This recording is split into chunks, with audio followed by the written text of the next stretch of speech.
साथियों नमस्कार, मैं हरिश्चंद्र बर्णवाल। आज इस वीडियो में मैं प्रधानमंत्री मोदी का साथ दे रहे विधाता के उस विधान की चर्चा करूंगा जिसके बारे में मीडिया बात नहीं करता। आज हम आपको मोदी की सियासत की उस दुनिया में ले चलूंगा जहां कई चमकते हुए सितारे आए, लेकिन कुछ ऐसी घटनाएं घट गई जिससे उनका सितारा गर्दिश में चला गया। आप तस्वीरें देख पा रहे होंगे। इसके अलावा मैं कुछ ऐसी शख्सियत की भी चर्चा करूंगा जिसने शुरू में प्रधानमंत्री मोदी का अपमान किया, लेकिन बाद में उन्हें इस बात का एहसास हो गया और उसके बाद फिर से उनका सितारा जगमगा उठा। आज हम पहली बार उन घटनाओं को समझेंगे और वो भी सबूतों के साथ, जिनमें विधाता का एक ऐसा विधान दिखता है जो मोदी के सुरक्षा चक्र की तरह काम करता है। ये एक ऐसा अनसुलझा रहस्य है जिसने बड़े बड़े दिग्गजों को नासमझ बना दिया है। अब आप ये सोचेंगे कि आखिर मैं ये सारी बातें क्यों कह रहा हूं, ये कहानी क्यों सुना रहा हूं। तो दरअसल ममता बनर्जी की बात करता हूं, जो उनके साथ अभी घटनाएं हुई हैं उससे जोड़कर मैं ये पूरी कहानी आपको बताऊंगा।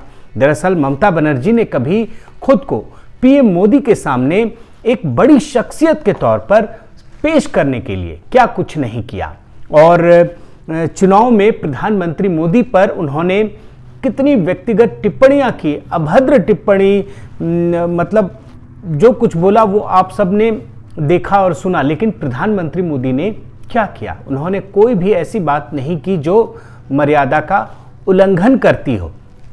अब उन्हीं बातों को बताने का समय इसलिए आ गया है क्योंकि कुदरत ने इसके एवज में ममता बनर्जी को समझाना शुरू कर दिया है। पहले आप ममता बनर्जी के वो बयान देखिए जो उन्होंने प्रधानमंत्री मोदी के बारे में कहा था। मोदी को हटाओ, मोदी को देश से निकाल दो। नरेंद्र मोदी जब बांग्लादेशे बोले ममता बनर्जी दल তোলাবাজ, তখন শুনলে আমার মনে হয় দ্বিঠাসী একটা ভালো করে গণতন্ত্রের থাপ্পড়। Narendra Modi, you cannot take care for your wife itself, how do you take care for the country people? আর তুমি বলছো তৃণমূল কংগ্রেস করেছে, লজ্জা করে না? কান ধরে উদ্বোস করা উচিত এই প্রাইম মিনিস্টারের। একবার না লক্ষবার মিথ্যে কথা বলার জন্য, মিথ্যে কথা বলার জন্য মিথ্যেবাদী বল, আইদার প্রমাণ করো, আর তা নাহলে তোমায় কিন্তু আমরা জেলে টানবো। আসবে যারা আজকে এই কাজগুলো করছে প্রত্যেকটা ইঞ্চিতে ইঞ্চিতে বদলা নেবো বলে যাচ্ছি।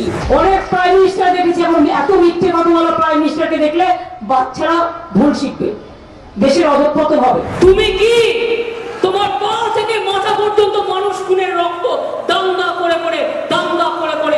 ममता बनर्जी का ये बयान राजनीतिक मर्यादाओं की सीमा को लांघने वाले हैं, और मतलब जिस प्रकार से उन्होंने पीएम मोदी पर लगातार व्यक्तिगत हमला किया, ये दरअसल नेचुरल जस्टिस के खिलाफ है, क्योंकि प्रधानमंत्री मोदी का व्यक्तिगत अपमान लोकतंत्र का भी अपमान है। अब इस मामले में कहानी को थोड़ा आगे बढ़ाते हैं। क्या हुआ? जो अभिषेक बनर्जी अपनी बुआ ममता बनर्जी की सबसे बड़ी ताकत थे, वो आज उनकी सबसे बड़ी कमजोरी बन गए हैं। आप ये रिपोर्ट देखिए, दोनों के बीच मतभेद उभरने लगे हैं।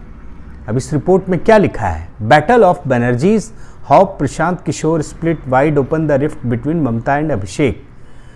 फिर दूसरी कहानी देखिए किस प्रकार से दोनों के बीच मतभेद की खबरें आ रही हैं।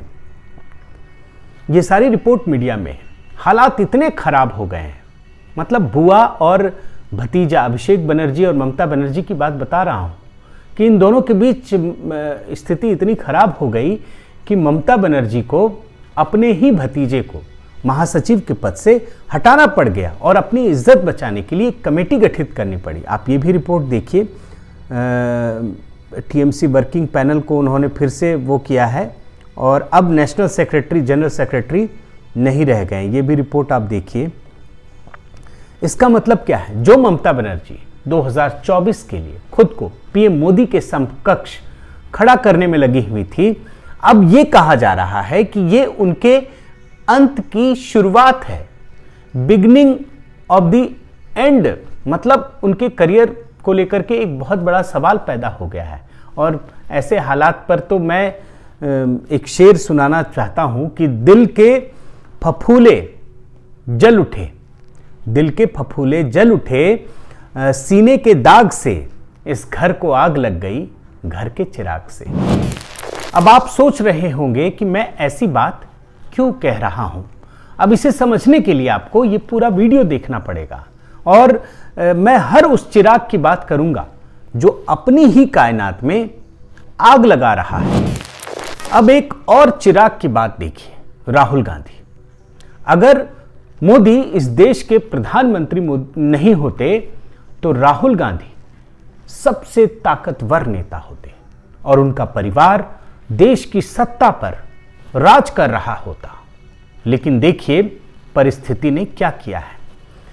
यह परिवार एक दशक पहले, राहुल गांधी, सोनिया गांधी एक दशक पहले मोदी जी के खिलाफ पड़े और आज स्थिति यह है कि उनका अस्तित्व ही संकटों में पड़ गया है।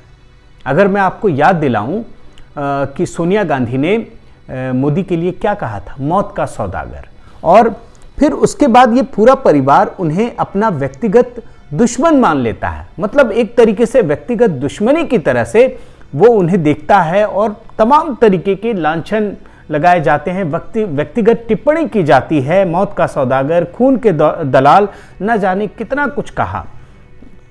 और वो भी तब जब मोदी जी ने कभी भी व्यक्तिगत स्तर पर बात नहीं की, लेकिन ये पर्सनल अटैक करते रहे। पहले आप कुछ बयान सुनिए इनके। गुजरात की सरकार चलाने वाले झूठे बेईमानी, डर और मौत के सौदागर। ये जो नरेंद्र मोदी अभी भाषण दे रहा है, मैं आपको बता रहा हूं 6 महीने बाद, 7-8 महीने बाद ये घर से नहीं निकल पाएगा।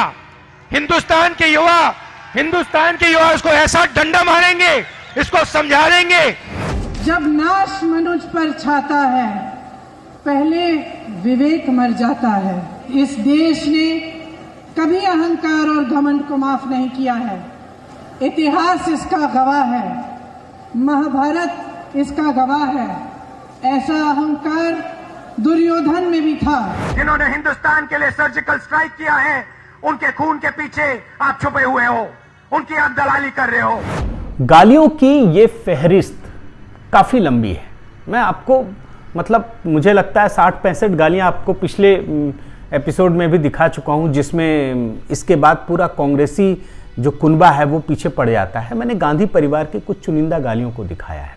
मतलब एक प्रकार से गांधी परिवार पर्सनल अटैक करता रहा, व्यक्तिगत दुश्मनी पर उतर आया, नफरत करने लगा।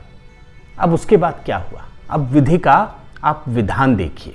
इस मामले में आज इसी व्यक्तिगत नफरत का परिणाम है कि कांग्रेस पिछले 2 लोकसभा चुनाव में मतलब जो हार हुई है वो आज तक इतिहास में कभी नहीं हुई। आपके सामने कुछ रिपोर्ट रखता हूं, आप उससे समझ जाएंगे कि पिछले दोनों लोकसभा चुनाव में जब से मोदी जी आए हैं, कांग्रेस विपक्षी पार्टी की काबिल भी नहीं रही।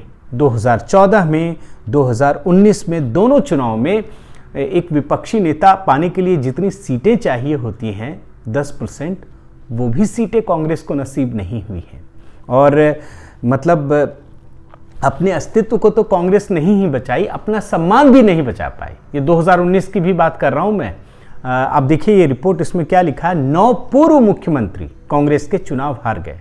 ये कोई छोटी बात नहीं है उस पार्टी के लिए जिसका दशकों तक इस देश की सत्ता में राज रहा हो। आप देखिए एक और story, why 2019 was a worse year for Congress than 2014। मतलब 2014 से उनकी स्थिति और खराब हुई। और यहां तक कि राहुल गांधी अपनी पारिवारिक सीट, जिस सीट को बपौती समझा जाता था गांधी परिवार के लिए, वो भी हार गए।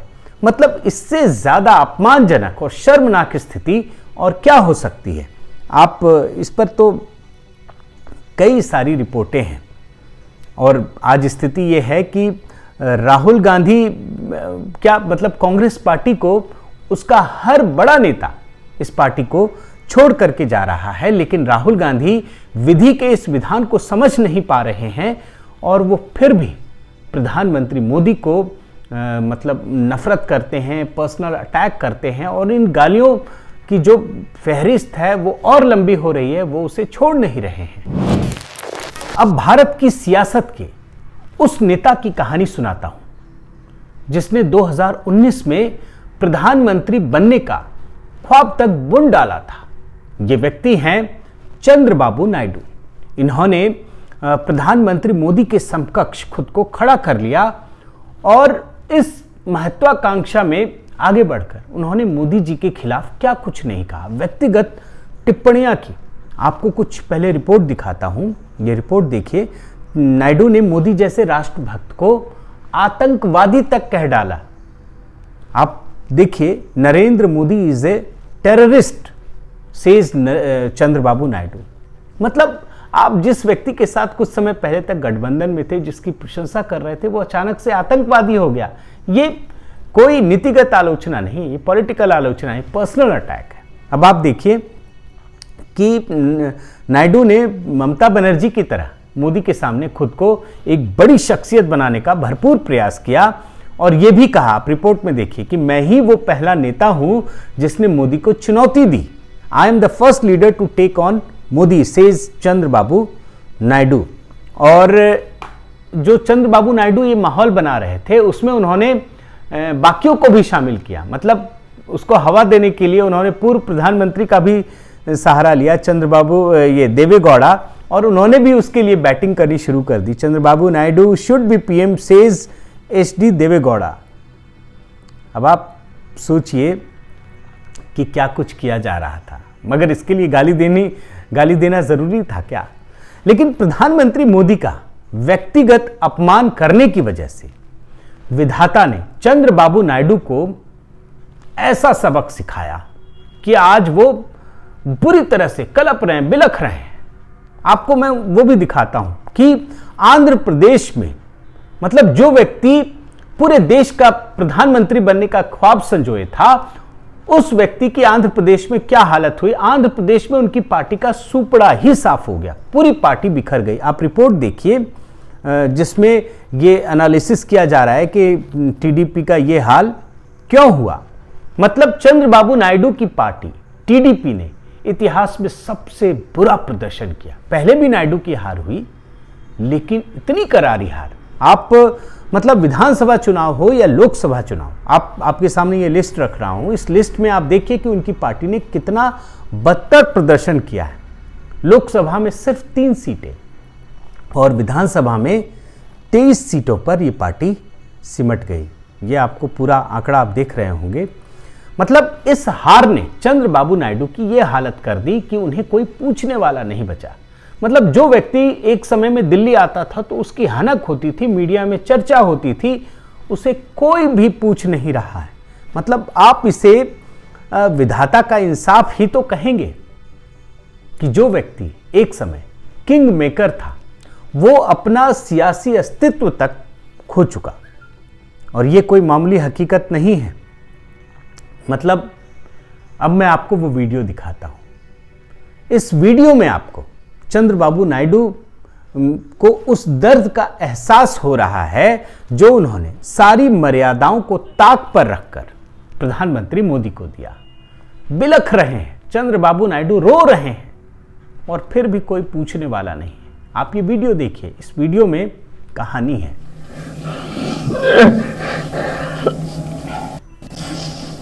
ये वीडियो चंद्रबाबू नायडू की बेबसी को दर्शाता तो है ही, साथ ही विधाता के उस विधान को भी साफ साफ मतलब उसका संदेश दे रहा है। अब हम उस सितारे की बात करते हैं जो सचमुच का सिल्वर स्क्रीन का सितारा था, और जब उसने राजनीति में एंट्री मारी तो भी वो सितारा बना रहा। हम बात कर रहे हैं शत्रुघ्न सिन्हा की। वाजपेयी सरकार में कद्दावर मंत्री थे, लेकिन जब उनकी मति मारी गई तो उन्होंने प्रधानमंत्री मोदी पर अनाप शनाप बोलना शुरू कर दिया। एक मतलब ऐसे एलिगेशन लगाए, इस तरह से पर्सनल अटैक किया जिसके बारे में आज पूरी दुनिया जानती है। आपके सामने कुछ रिपोर्ट रख रहा हूं, देखिए किस प्रकार से पर्सनल अटैक कर रहे हैं। और इससे यह भी पता चलेगा कि शत्रुघ्न सिन्हा ने किस प्रकार अपनी राजनीतिक प्रासंगिकता को बचाए रखने के लिए प्रधानमंत्री मोदी को अपमानित किया। अब देखिए, बीजेपी के शत्रु का पीएम पर सीधा हमला, कहा उन्होंने कभी नहीं बेची चाय। अब मतलब चाय पे उतर आए हैं। आप राजनीतिक आलोचना कीजिए, कुछ नीतिगत आलोचना कीजिए। Shatrughan Sinha attacks PM Modi again, says time to get out of one man show. One man show की बात हो रही है। If chowkidar makes a mistake thanedar will act. मतलब शत्रुघ्न सिन्हा एक प्रकार से पीएम मोदी के ही पीछे पड़ गए।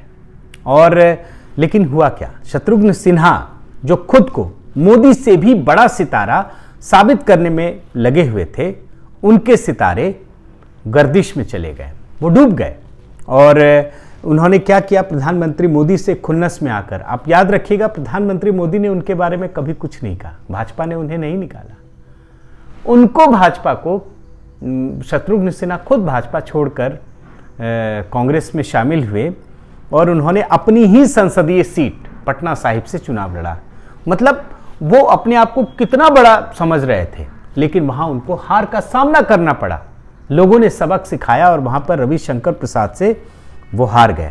और यही नहीं, उनकी पत्नी समाजवादी पार्टी में चली गई। उसको तो मोदी जी और उनके सहयोगियों को सबक सिखाना था। पूनम सिन्हा को समाजवादी पार्टी ने राजनाथ सिंह के खिलाफ उतार दिया और वो भी चुनाव में बुरी तरह से हार गई। शत्रुघ्न सिन्हा के बाद अब आप यशवंत सिन्हा का हाल देखिए। यशवंत सिन्हा भी वाजपेयी सरकार में कद्दावर मंत्री थे, एक बहुत बड़ी राजनीतिक शख्सियत थे। लेकिन एक समय के बाद इन्होंने नरेंद्र मोदी के साथ पर्सनल खुंदक क्रिएट कर ली और फिर अनाप शनाप आरोप लगाने लगे, अजीबोगरीब बयान देने लगे। आप रिपोर्ट देखिए, मैं कुछ रिपोर्टें निकाल कर लाया हूं। सबका साथ सबका विनाश। अब इससे मोदी जी ने सबका साथ सबका विकास कहा, तो ये सबका साथ सबका विनाश कह रहे हैं। क्या साबित करना चाहते हैं? देखिए क्या कह रहे हैं।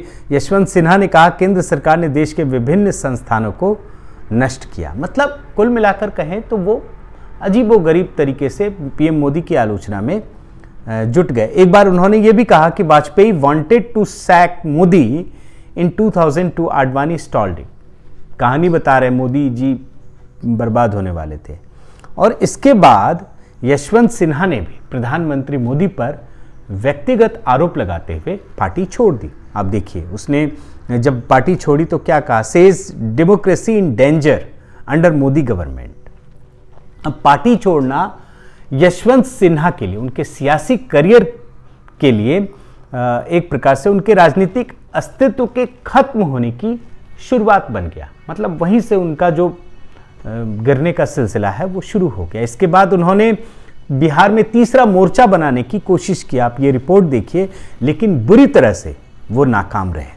फिर इसके बाद बंगाल चुनाव से पहले उन्होंने क्या किया, पीएम मोदी को गाली देने वाली ममता की पार्टी तृणमूल कांग्रेस में शामिल हो गए।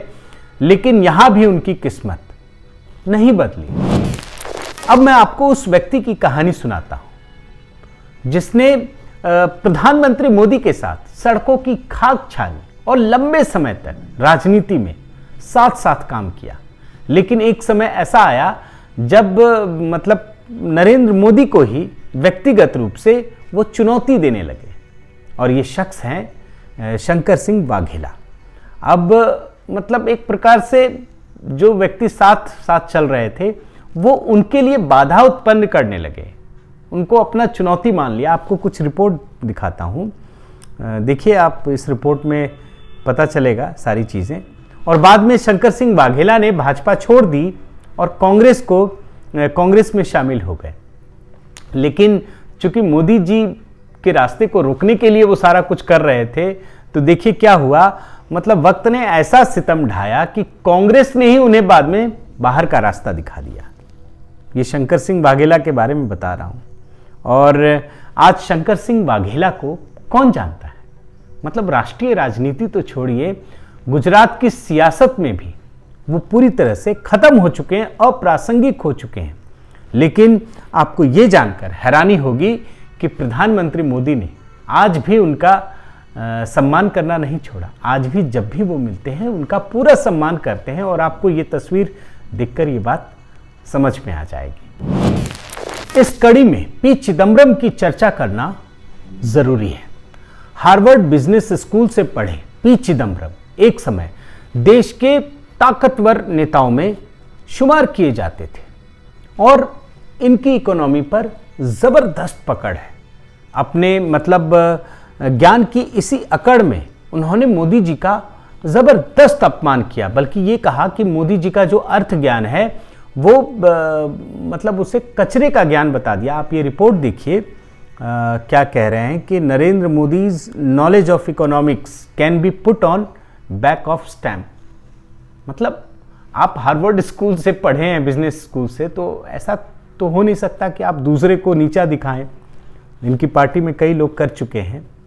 मतलब पी चिदम्बरम ने सिर्फ इतना नहीं किया, आप याद रखिए कि गुजरात दंगों के समय मोदी जी के खिलाफ क्या कुछ नहीं किया। केंद्र सरकार की तरफ से कई प्रकार की साजिशें रची गई और उन जो साजिश रची गई उन्हें फंसाने के, उनमें ये भी शामिल हैं। आप देखिए ये report, no clean chit to Modi in Gujarat riots, BJP represents chronic capitalism. Chidambaram ही ये सारी बातें कह रहे हैं। गुजरात दंगों की जिस प्रकार से केंद्र सरकार ने एकदम बढ़ा चढ़ाकर लोगों के सामने पेश करके, दंगा तो अपने आप में बुरा होता ही है, लेकिन उसमें पीएम मोदी को घसीट कर उन्हें बदनाम करना और गुजरात को बदनाम करना, ये सब व्यक्तिगत स्तर पर चल रहा था।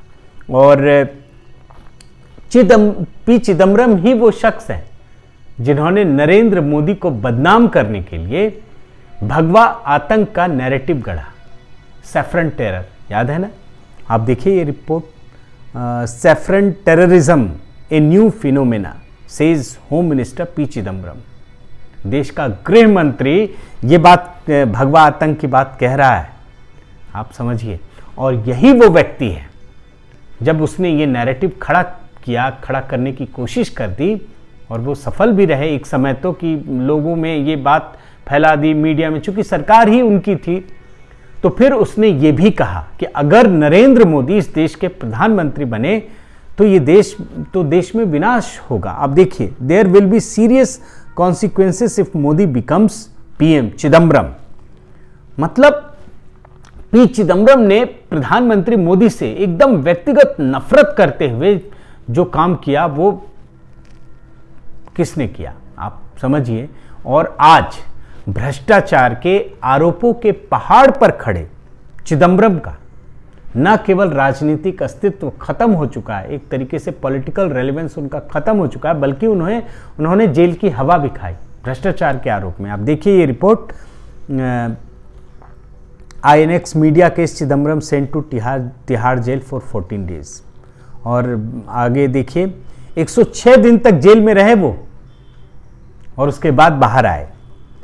और यही नहीं, वो आदमी जेल में भी रहे और उनके पास जो देश का गृह मंत्री था, उस व्यक्ति की ताकत कितनी होगी, लेकिन वो अपने मतलब जो पॉलिटिकल ऑर्गेनाइजेशन है वो भी खत्म हो गया, मतलब कुछ नहीं बचा। आप ये रिपोर्ट में देख सकते हैं। अब महबूबा मुफ्ती का भी हाल समझ लीजिए। जब वो प्रधानमंत्री मोदी से जुड़ी तो उनका सितारा एकदम बुलंदियों पर जा पहुंचा। आपको याद होगा उस समय भाजपा पे भी बहुत सारे आरोप लग रहे थे, लेकिन मोदी जी ने उनका साथ दिया, मुख्यमंत्री बनी और वो एकदम उनका सितारा चमक उठा। और फिर एक दिन ऐसा आया जब उन्होंने पलटी मार दी, पीएम मोदी को अनाप शनाप कहने लगी। क्या क्या कहा आपने देखा है आर्टिकल 370 के समय। मैं कुछ चीज़ें जो पीएम मोदी के बारे में उन्होंने कहा, आप देखिए कि वो कह रही हैं कि Mehbooba Mufti regrets trusting PM Modi, says will not accept any flag unless Jammu Kashmir flag is brought back. मतलब आगे देखिए कि PM Modi unable to come out of kar sevak mindset. Mehbooba Mufti एक बार साथ हुई तो मोदी जी बहुत अच्छे लगने लगे। यहां तक भी एक बार कहा था कि मोदी जी ही कश्मीर का सॉल्यूशन दे सकते हैं। ये वो महबूबा मुफ्ती हैं। अब जब वो हटी और पर्सनल अटैक करना शुरू किया तो क्या हाल हुआ ये भी देख लीजिए। उनकी पार्टी पूरी तरह से बिखर गई। एक होता है कि इंसान सत्ता में नहीं है तो हट गया, हार गया, कोई बात नहीं, लेकिन उनकी पार्टी ही पूरी तरीके से बिखर गई। पार्टी में कई गुट बन गए और आज ये हाल है। आप ये रिपोर्ट देखिए कि महबूबा मुफ्ती चुनाव तक नहीं लड़ सकती और उसके बहाने ढूंढ रही हैं। वो ये कह रही हैं कि won't contest polls till article 370 is restored, मतलब 370 जब तक बहाल नहीं होगा वो चुनाव नहीं लड़ेंगी। अब 370 कब बहाल होगा ये तो आप भी जानते हैं। तो कुल मिलाकर के महबूबा मुफ्ती को भी विधि के उस विधान का जो चक्र चल रहा है उसे झेलना पड़ा है। अब आपको उस व्यक्ति की कहानी सुनाता हूं जिसमें आपको मेरी इस पूरी कहानी का क्लाइमेक्स नजर आएगा और तब आप विधि के इस विधान को मानने के लिए मजबूर हो जाएंगे। ये शख्स हैं नीतीश कुमार, बिहार के मुख्यमंत्री।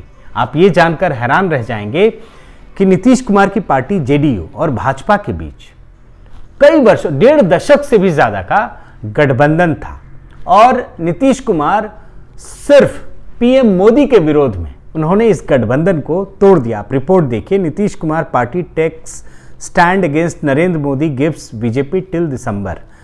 ये देखिए आगे की रिपोर्ट है। JDU ends 17-year-old alliance with BJP, quits NDA.